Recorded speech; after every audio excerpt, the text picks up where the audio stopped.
Bueno, entonces vamos a trabajar el tiempo y el espacio en la didáctica de las ciencias sociales, ¿sí? Algunos, solo algunos conceptos para arrancar nada más. La idea de la preocupación del tiempo en lo que es historia, y yo como profesor de historia, la verdad que es un tema que me apasiona, que uno no puede dejar de, este, de explicar y de tratar de hacerse entender. Me parece que el tiempo, tanto en la historia y en las ciencias sociales, es un tema muy clave, es clave, como algunos pusieron en el foro de la clase número 1, y acercarles el devenir histórico de cómo fue tratándose el tiempo en las sociedades, es como ir acercándonos a nuestro objeto de estudio actual, ¿no?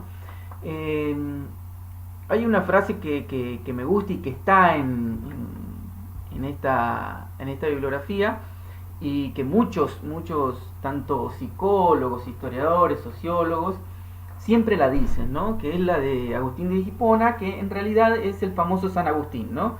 Si nadie me lo pregunta, lo sé, pero si lo quiero explicar a alguien que me lo pregunta, no lo sé. Es esa idea del tiempo, de que nosotros sabemos de qué se trata, pero es muy difícil explicarlo, ¿no? Y hay que empezar a colocarles variantes a ese tiempo, que ya lo había hecho Aristóteles, eh, en donde había que agregarle esas variables al tiempo de movimiento, ¿no?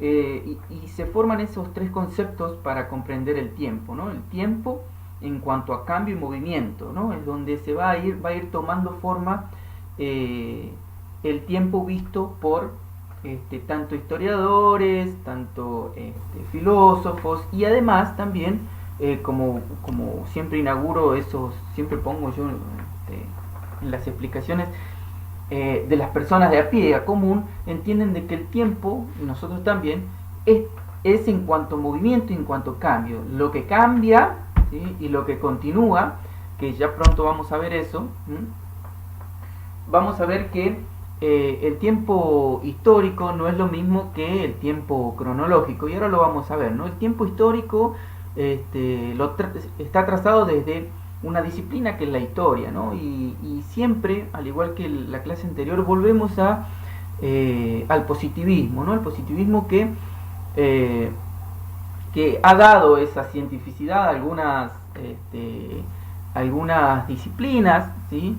En donde su rigurosidad es lo que las hace características, ¿no? Entonces, el tiempo histórico para el positivismo es como lo que vemos siempre, es como una linealidad, ¿no? Es algo muy parecido a lo cronológico, ¿no? Es decir, con fechas, con tiempos específicos, ¿sí? El positivismo propone de que la historia y el tiempo es lineal, siempre tiene un horizonte, un fin, ¿sí?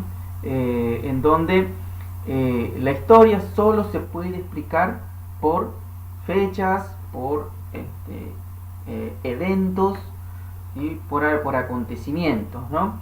Y que si no está en los documentos, nunca existió. Entonces, todo esto del positivismo va a hacer que la historia sea propuesta como un acontecimiento, es decir, si no está en los documentos y no se encuentra en otro lugar, el hecho histórico nunca existió. No obstante, esto va a continuar buena parte del siglo XX, y que va a ser duramente criticado a mediados del siglo XX por la Escuela de los Anales, y que en su tercera generación, Fernand Braudel, que va a ser un historiador francés, va a empezar a criticar al positivismo y va a decir que la historia, el tiempo histórico, no tiene que ver con una linealidad, no es que es absoluta, real, única esa linealidad, sino que la historia, el tiempo histórico, es simultáneo, tiene múltiples dimensiones, y entre eso nosotros vamos a rescatar aquí que el tiempo histórico va a ser definido como simultaneidad de duraciones, ¿sí? Justamente de movimientos y de cambios, algo que ya lo dijimos anteriormente, y que ese tiempo, cambio, la simultaneidad la van a percibir civilizaciones, ¿sí? El colectivo humano, las sociedades. Pero vamos a meternos directamente sobre qué es eso de la simultaneidad temporal para Fernand Braudel, y que para nosotros va a ser muy importante a la hora de enseñar, ¿sí? Las ciencias sociales. Él va a poner va a esclarecer un poco sobre la idea del tiempo histórico, ¿sí? Y va a decir que se mueven en simultáneo, tanto los cambios y las continuidades, y que solo va a ser percibido y va a ser investigado, va a tomar forma gracias a las preguntas que se hagan los historiadores desde el presente, ¿no? Y aquí va uno de estos elementos. El tiempo corto, el famoso tiempo de lo rápido, de lo instantáneo, dice Fernand Braudel, de lo acontecimental, ¿sí? Es muy parecido al tiempo del periodista, al tiempo, ese tiempo fugaz, dice, que es solamente la bruma de ese océano, ¿sí? Que es la historia, y que para muchos, ¿sí? Va a ser como engañoso, ¿no? ¿Por qué? Porque si nosotros seguimos la idea de que la historia o el hecho histórico es verdadero porque está documentado, vamos a caer en un hecho engañoso, porque por más de que muchos años les traigo un ejemplo, el tema del tiempo corto, ¿no? Del hecho acontecimental. El 25 de mayo de 1810, por más de que quienes estaban en esa junta digan que iban a armar una junta de gobierno y iban a desvincularse de la corona española, ¿sí? Hasta tanto el rey Fernando VII regrese, iba a ser así a partir de ese día. Y no, la Revolución de Mayo solo abrió una puerta hasta que se concreta 6 años después una independencia de tipo de corte solo política. Es decir, que no es que para ser más preciso, no es que el 10 de julio de 1816 ya éramos independientes, digo, o sea, hay un proceso detrás que no lo podemos ver en el tiempo corto, según Fernand Braudel, ¿no? Y después tenemos el tiempo medio o coyuntural, ¿sí? Que tiene que ver más con los ámbitos económicos y políticos, ¿no? Percibimos, bueno, en los tiempos coyunturales, por ejemplo, la Argentina, la economía argentina podría ser un ejemplo muy claro de lo que del tiempo coyuntural, ¿no? La Argentina ha vivido durante muchos tiempos estas crisis cíclicas y sobre todo inflacionarias, que todo lo podemos ver, y además de economías de base, ¿no? También. Y el tiempo largo, que es el que nos importa. ¿Por qué? Porque el tiempo largo es donde se ven realmente los cambios y las continuidades, ¿no? Esto tiene que ver con una suerte de estructura, algo que contiene a la sociedad, algo que contiene a las civilizaciones. Para ellos lo han nombrado como la historia esa estructura que hace a la historia de las mentalidades, ¿no? En donde hay cambios que tardan en producirse, pero que son significativos, ¿no? A ver, un ejemplo yo les daba en la clase anterior, el tema de las instituciones que hoy las vemos de que han durado durante mucho tiempo. Ejemplo de la familia, esta idea de la familia modelo, la familia tipo, por ejemplo, que hoy vemos una familia un poco más abierta, una familia ensamblada, ¿sí? Digo, esos cambios son los que interesan, ¿sí?, en la historia de las mentalidades, ¿no? La historia de las estructuras, cómo van cambiando esas instituciones que vienen de largo tiempo, de larga duración, justamente, ¿sí? Esto es para tener en cuenta, es una teoría que hay que tener en cuenta en la enseñanza de la historia, sobre todo, y hay que tener en cuenta también de que el tiempo, ¿sí?, el tiempo en cuanto a la enseñanza en los niños, según estos autores, hay que hacerlos tomar conciencia, ¿sí?, hacerlos tomar conciencia del tiempo. ¿Cómo se logra eso? ¿Sí? Estableciendo los ritmos, ¿no? Sosteniendo ritmos y los ritmos de frecuencia y regularidad. ¿Qué es esto? Acercarle al niño tiempos, ¿sí?, que con frecuencia recorren, que con frecuencia van incursionando, ¿sí?, que ya lo vamos a ver en unos ejemplos ahora, que no me quiero adelantar. Y también enseñar el tiempo tiene que ver con construir una orientación temporal. Esta orientación temporal la vamos a definir en tres grandes ámbitos, que es justamente lo que conocemos actualmente, que es las categorías del presente, el pasado y el futuro. Esa es la orientación temporal, ¿sí? Orientación hacia el pasado, el futuro, y el presente. Esas orientaciones temporales, ¿sí?, las vamos a ver en esta clase, ¿no? Y obviamente la posición, algo que lo dijimos anteriormente, ¿no?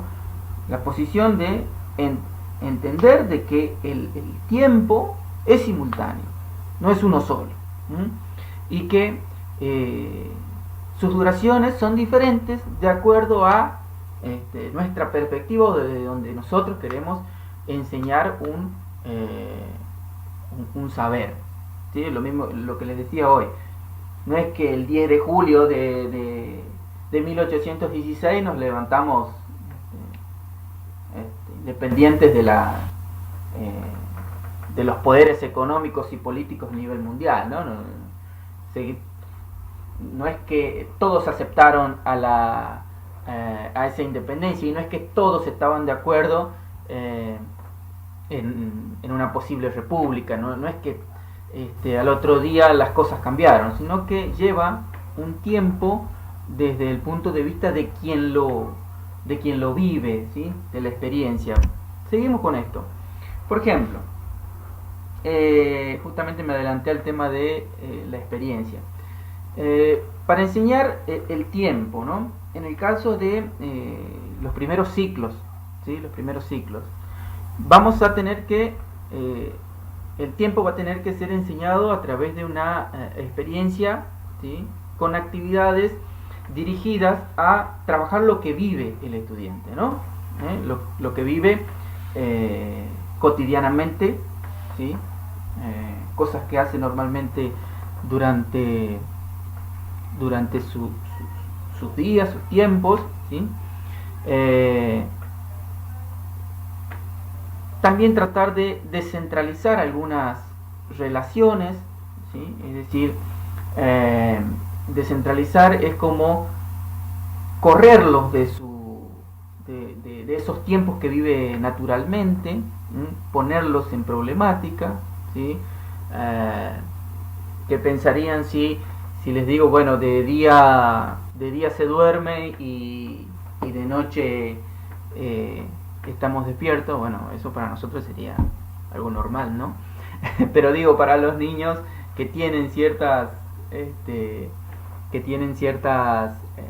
organizaciones ya heredados de familia, uno supone de que viven de día, ¿sí?, y duermen de noche, pero uno nunca sabe.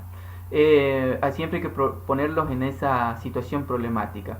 Y en un tercer paso, ya trabajar con el concepto, ¿no?, con el concepto temporal que queremos enseñar, ¿no? El concepto temporal. Digo, en este caso, la Revolución de Mayo, ¿no? La Revolución de Mayo, para el caso en primaria, muchas veces se lo trabaja desde las efemérides o desde de los pequeños relatos, ¿no?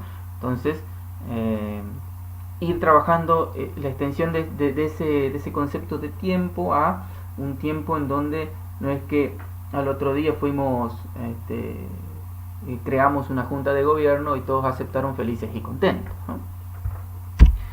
Bien, acá está la diferencia entre tiempo, les doy un tiempo para que ustedes vean la pantalla, un tiempo cronológico y un tiempo histórico, ¿no? ¿Qué diferencia hay entre el tiempo cronológico y el tiempo histórico? El tiempo cronológico tiene que ver con las cuestiones naturales, ¿no? Algo que percibimos naturalmente en nuestras vidas, ¿no? Esto de las estaciones, también cuestiones cronológicas como la cronología cultural o el imaginario cultural de las cosas, ¿no? Yo hace unos días vieron que bueno, nosotros somos de una región en donde digo, hace bastante calor y decimos, bueno, che, ahora a fines de agosto viene la tormenta de Santa Rosa, ¿no? Ya posicionamos cronológicamente un hecho cultural judeocristiano, ¿sí? Católico, un hecho histórico, y lo transformamos a un tiempo cronológico, ¿no? Es decir, bueno, sabemos que todos los a fines de agosto siempre hay una tormenta y un cambio de estación, ¿sí?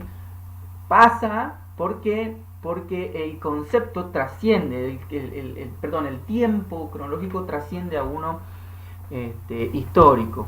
Bueno, el caso, otros objetos que marcan justamente el tiempo, justamente en esto de los ritmos y la frecuencia hablábamos hoy de las vacaciones. Sabemos cuándo son las vacaciones porque hay un sistema educativo y hay un sistema social y político que nos lleva a pensar en esos tiempos de descanso laboral, de descanso ya sea educativo, lo que fuese, ¿no? Y después, obviamente, las magnitudes de las unidades temporales, ¿no? Esto es lo que van a poder ver también en esos textos, el tema de los meses, los años, ¿no? Y a diferencia del tiempo histórico, el tiempo histórico es una representación, ¿sí? Es una representación que hacemos de los hechos, ¿sí?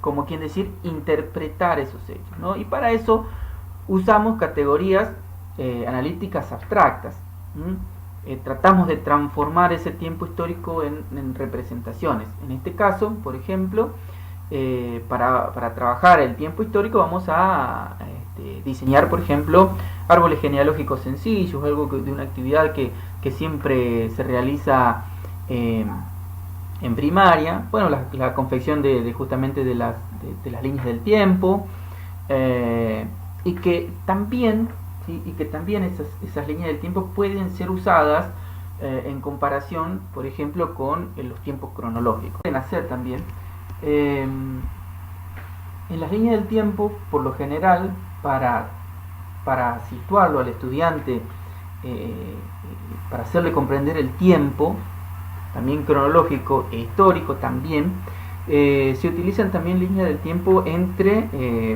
personas de su familia. Por ejemplo, se hace una línea del tiempo de los años que vivió su abuelo o su abuela, de su padre y de lo que van viviendo ellos, ¿no? Entonces se van a dar cuenta la magnitud del tiempo, ¿sí?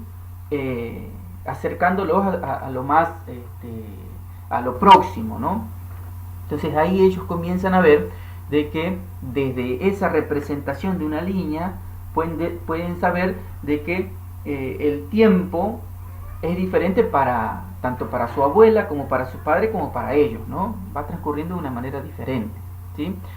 Y por último, esto de las líneas del tiempo en relatos, justamente esto, ¿no? De ver a los cuantos años, no sé, aprender a andar en bici, a los cuantos años, digo, cosas que sean próximos al estudiante, ¿no? Y que puedan ver en esa línea de tiempo de la comparación de abuelos, padres y ellos mismos, puedan ver esa diferencia, ¿no? Bueno, basta del tiempo porque me encanta trabajar. Yo la verdad que hice un esfuerzo enorme para recortar esto porque uno tiene que entender que tiene pasiones y que debe en algún momento debe cercenarlas en algún momento. ¿Por qué? Porque no es funcional a la enseñanza, ¿no? En este caso para mí. Bueno, la enseñanza del espacio. Aquí hay que distinguir en la enseñanza del espacio de que el espacio, que al igual que el tiempo, como lo decíamos hoy, no es una justamente realidad objetiva, ¿sí? No es que es absoluta, sino que es una representación, ¿sí? Una representación de varios individuos, de varias sociedades que hacen de ese espacio, ¿no? No es lo mismo ver Salta en foto que Salta mirado desde Portezuelo, ¿no? No es lo mismo la construcción de la infancia que yo haga de Salta que la construcción de la infancia que ustedes hagan del espacio de cada uno de sus experiencias. Es muy diferente, Entonces, es una construcción, el espacio, al igual que el tiempo, es una construcción también, y la representamos de distintas maneras, ¿no? Que no es acabada. También aquí aparece una variable que es el cambio. Justamente el espacio cambia notablemente, y hace unos años atrás en un curso preguntaron si el cambio, si los cambios en cuanto a tiempo, ¿no?, se dan más rápidos en los espacios o en la historia.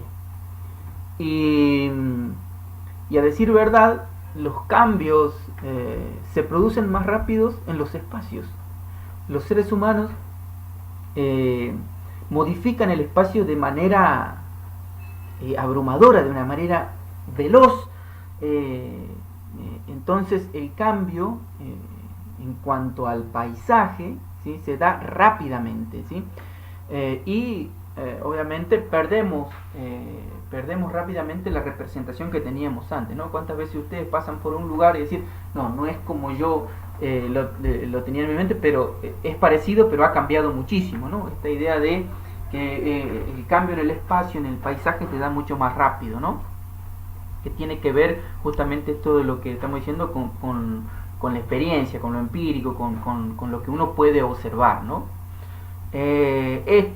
Nunca está de más decir que el espacio, la construcción del espacio y el tiempo es complejo, es también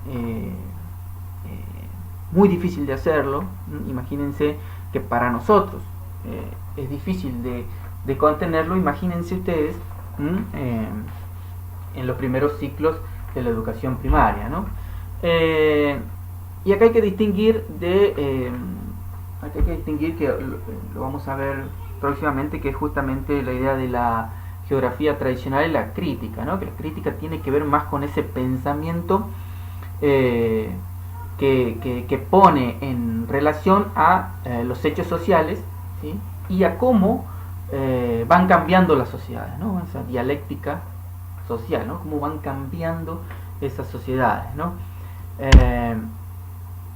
No voy a avanzar sobre cada uno, pero sí se los voy a presentar. Nosotros para la enseñanza del espacio vamos a tener distintos objetivos, ¿no?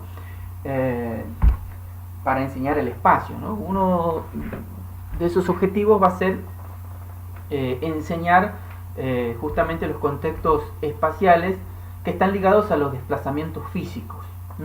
que va directamente en relación con la orientación, ¿no? Esto de justamente resolver esos problemas de orientación, ver el esquema topológico, ver cómo está distribuido nuestro entorno, nuestro barrio, nuestra ciudad, nuestro pueblo, en donde el estudiante se encuentre. Después vamos a tener la enseñanza de conceptos espaciales vinculados a la comprensión de las redes espaciales. Esa comprensión de las redes espaciales está ligado a los ámbitos políticos, económicos, ¿sí? Y que están relacionados a lo administrativo, ¿no? Justamente, ¿no? El tema de poder mostrar las diferentes escalas en lo administrativo, ¿no? El tema de, no sé, me refiero al municipio, a la provincia, a lo nacional, a las instituciones internacionales. Digo, mostrar que hay distintas escalas, ¿sí?, de espacios. Y por último, uno de los contextos espaciales, que es el que estamos haciendo uso ahora, ¿no? El tema de, hay contextos espaciales que están relacionados con el tema de la información, y justamente los medios de comunicación, entre otros, los espacios virtuales, ¿no? Hoy estamos ocupando un espacio virtual, estamos ocupando un espacio que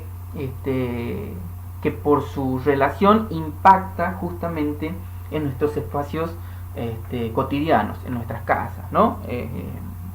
Yo ahora estoy, por ejemplo, para acercarle un poco más de lo cotidiano, hoy estoy adentro de mi habitación, ¿sí? ¿Por qué? Porque, bueno, mi hijo con mi pareja están en el comedor, ¿no? En el living. Yo imagino que deben estar cocinando algo, la verdad que no sé. Pero aquí estoy ocupando un espacio virtual, estoy trabajando, ya 12 y son las 1 menos 10, al igual que ustedes, tenemos una vida similar, pero que ocupamos distintos espacios, ¿no? Yo recién estaba en el rol de padre, ahora uno está en el rol de profesor, pero no quita de que mis gustos y mis pasiones hayan cambiado, ¿no? Bueno, entonces, trabajemos sobre el espacio geográfico, ¿no? El espacio geográfico, ¿sí? Tanto la geografía tradicional lo ha puesto al espacio geográfico como algo absoluto, ¿no? Como pensarlo desde las coordenadas específicas, ¿sí? Un lugar, es decir, un punto con coordenadas es absoluto, es decir, ahí es donde se encuentra, no sé, la ciudad la ciudad de Córdoba, ¿no? Con coordenadas específicas, en donde no hay movimientos, eso sería el espacio absoluto, ¿no? Donde no hay forma de errar las coordenadas, ¿no? Esas coordenadas que van a ser relativas en cuanto a el punto de referencia desde el cual nosotros tomemos, ¿no? A ver, para mí, en este caso que yo estoy en el Chaco, va a ser la distancia va a ser diferente a las de ustedes, ¿no? Y después tenemos el espacio relacional, ¿no? Que justamente hoy veníamos hablando de eso, de estar relacionado con el ámbito social y económico, ¿no? Que para que el espacio cambia, ¿sí?, de acuerdo a su estructura social y económica. Les voy a dar un ejemplo claro desde la historia. Si trabajaron el tema del modelo agroexportador en la Argentina, ¿no? El modelo agroexportador en la Argentina, que el espacio rural cambió, ¿sí?, cambió fuertemente en la Argentina en los últimos en el último siglo, ¿no? Que pasó de ampliar su territorio cultivable, ¿sí?, a expensas de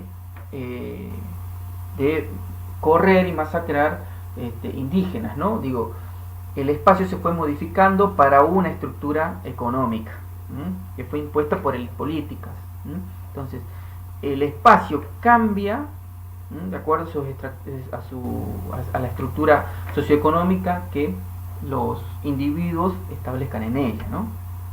Entonces tenemos esas tres características del espacio geográfico: lo absoluto, lo relativo y lo relacional, ¿no? Que siempre hay que tener en cuenta. Bueno, vamos a ver cuáles van a ser, hacia dónde tienen que estar orientadas las actividades en educación primaria, ¿no? Justamente vamos a lo vivido, la experiencia, lo empírico, ¿no? Que el estudiante tome conciencia del lugar donde vive, es decir, su espacio, la trama urbana, el barrio, ¿sí? Para orientarlo en la medida del espacio, por ejemplo, ¿sí? Hacer que el niño reconozca ese espacio siguiendo indicadores, ¿no? Esto de las distintas variables, ¿no? La izquierda, la derecha, adelante, atrás, abajo, que dependiendo de los estudiantes van a poder utilizar otras instrucciones u otras formas que ellos ya tengan incorporados, ¿no? Esto del norte, sur, este, oeste, que tengan ya incorporado. Esto depende del sujeto, ¿no? A quien está dirigido, porque bueno, son genéricas, ¿no? Y cómo representar ese espacio, bueno, a través de dibujando los objetos, siguiendo los contornos del mapa, siguiendo los contornos que ellos mismos vayan armando desde su experiencia personal, ¿no? Ir acercando gráficamente desde su experiencia personal. Bueno, después vamos a tener justamente la elaboración de mapas. Hay algo que ustedes después lo van a poder ir viendo con mayor detenimiento, que hoy está un poco trillado, ¿no? Esto de, bueno, cómo acercamos la representación gráfica del espacio a los estudiantes. Y vieron que siempre la imagen de los estudiantes, que hay docentes que, bueno, vamos a hacer una maqueta, no sé, de un edificio nuestro, de la escuela, de un ecosistema o de algo, y la imagen es que los chicos andan con las maquetas, que van de acá para allá, van con las cosas, que se les rompe la mitad, que viene con esto, que viene con lo otro, y que no es que sea un capricho del docente, sino que tiene que ver con la posibilidad de darle al estudiante una representación gráfica. No es la única, claramente, no es la única, pero sí, esa actividad es muy sencilla, ¿sí? Para los docentes, para nosotros, que por lo general estamos encargados de gestionar, ¿no? Digo, hay otras, sí, ustedes van a poder ir observando también algunas otras actividades para ir representando gráficamente el espacio, ¿no?